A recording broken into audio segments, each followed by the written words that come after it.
Today we continue on with our NHL offseason plan series. We're now on to team number 24 for the NHL's regular season rankings, the Buffalo Sabres. What should we expect from them this offseason? Can they take step forwards and build off the progress they made this year? We'll discuss that coming up next. So welcome back to another video here at Top Shelf Hockey. As I mentioned today, we're looking at the Buffalo Sabres, a 24th ranked team from the NHL's 21-22 regular season. So if you're new to this series, or if you haven't been following along closely, basically we break this video, we break these videos into 4 segments. Segment 1, we're going to look at the regular season that just finished, do a quick recap on how things went. Secondly, we're going to explore the cap space situation for the team, look at where things finished for this year and what they already have on the books for the coming season. Thirdly, we're going to look at their expiring contracts and explore who are their restricted and unrestricted free agents, anybody who has to be re-signed or possibly replaced. And then fourthly, we're going to take a look at the top burning questions facing the franchise as they go into the full swing of the NHL offseason. So first up, let's explore and review the 21-22 regular season here for the Buffalo Sabres. We know they finished with a record of 32, 39, and 11 for 75 points. They scored 229 goals, which really overall, considering where this team and the expectations, isn't terrible. They were 22nd in the NHL in goals for. Goals against, they allowed 287, which was 25th best. The power play was probably one of their better attributes as a team. They were 16th in the NHL at 21.2%, so that's certainly a real good start and something they can build upon. And the PK was a little disappointing, but it's a work in progress here. They were ranked 23rd, 76.4% success rate. It was the first full season behind the bench for Don Granato, who became the full-time permanent head coach of the Buffalo Sabres.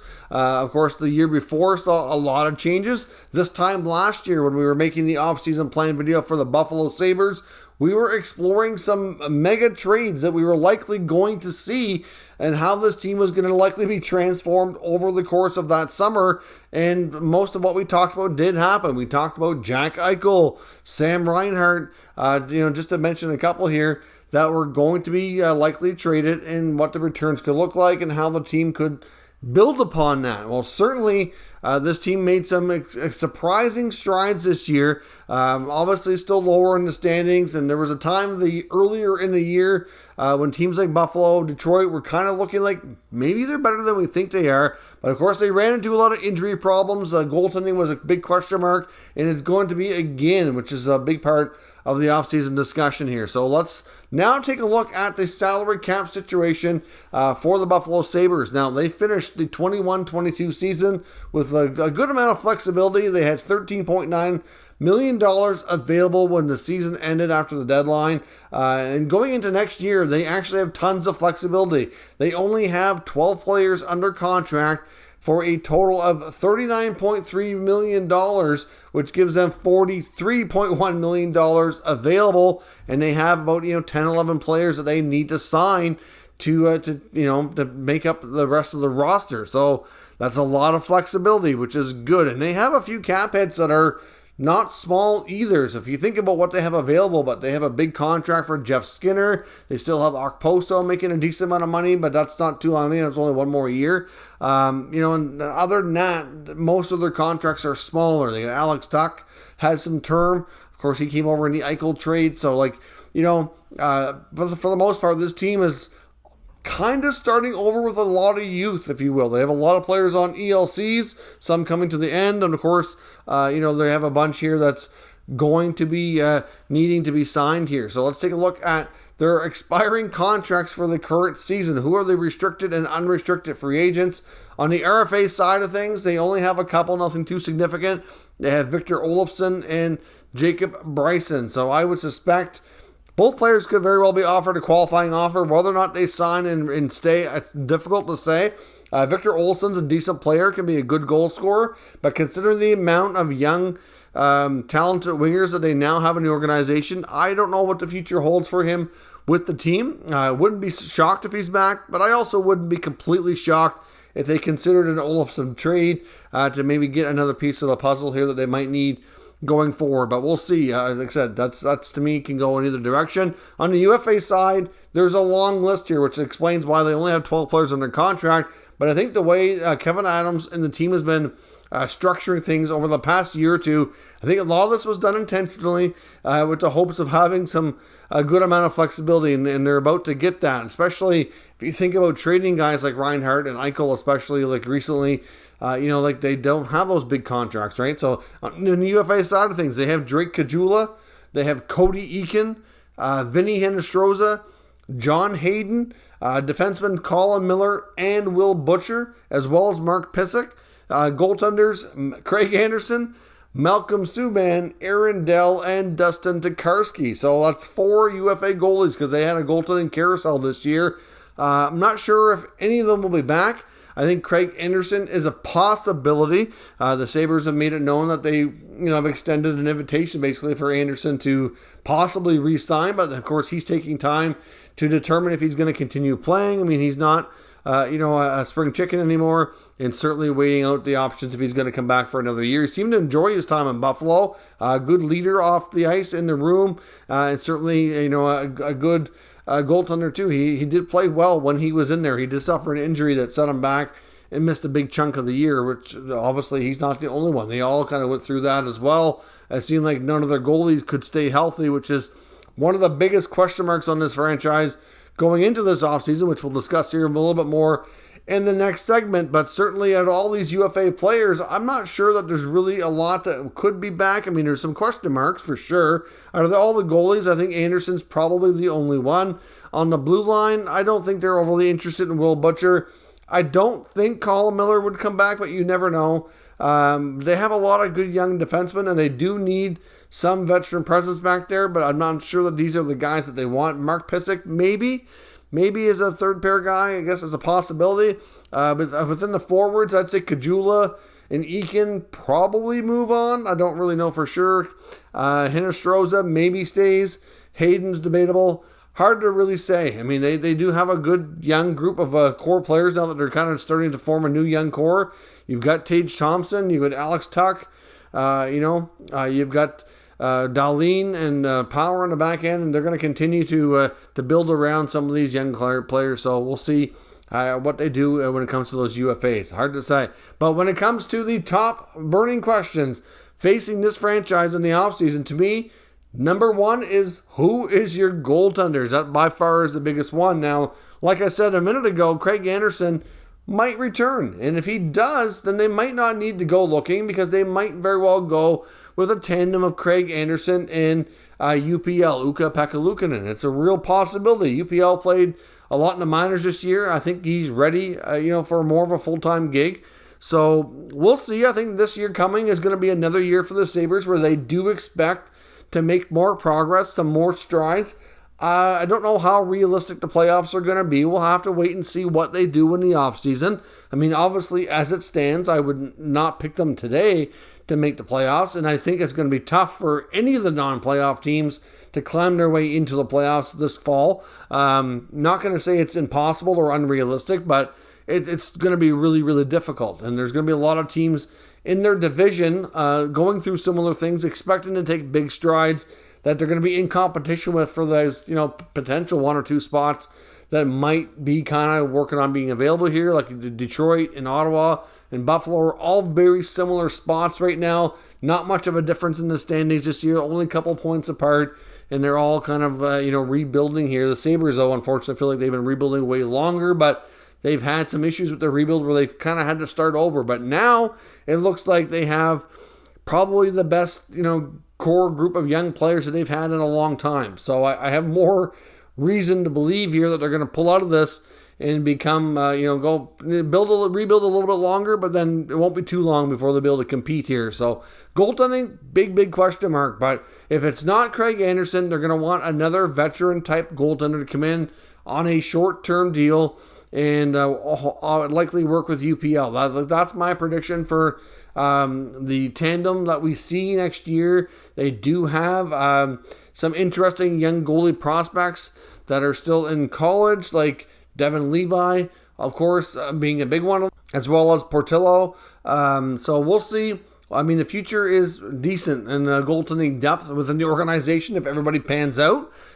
So they don't need a long-term, big-time veteran goalie. To me, they need somebody who's going to go on a 1 or 2 year deal and kind of help solidify things while the younger guys continue to work on developing. Now, another big question to me is they have a real solid group here of young D to build around, but they need some veterans, and they ideally need a real good partner for Owen Power. A lot of people have the opinion that with a guy like Power and Rasmus Dahlin and even Matthias Samuelsson in that group, that those three are going to cause a lot of problems for a lot of other teams. Not only in their ability to defend, which will continue to get better here over time, but they have size, they have strength, and they have some offensive upside. So certainly, that's a real good start on the building blocks at the back end. You've also got a guy like Jokiharju that's in the picture. Of course, like I said, you throw in 1 or 2 veteran players to round things out, and you have yourself a pretty good blue line. Now, there's still going to be some growing pains, there's no doubt, but you need to let those guys play and have a decent amount of minutes so they can get that necessary experience. But I think getting a partner that's a good veteran stabilizing defenseman that can be a good mentor for Power is top priority, or one of the top priorities, along with figuring out goaltending, to me, on this team's wish list of things to do this offseason. Now, it's difficult to say exactly who that is. It doesn't have to be some big flashy name. There's all kinds of experienced D that are, good in their own zone, good defenders that can be like a stabilizing kind of guy that, can be a good partner for him and help him kind of learn the ropes and teach him a lot about defending at the NHL level. Power is going to be a real good defenseman. Has a lot of offensive upside. He's got huge size, great skater. There's lots to like about this kid,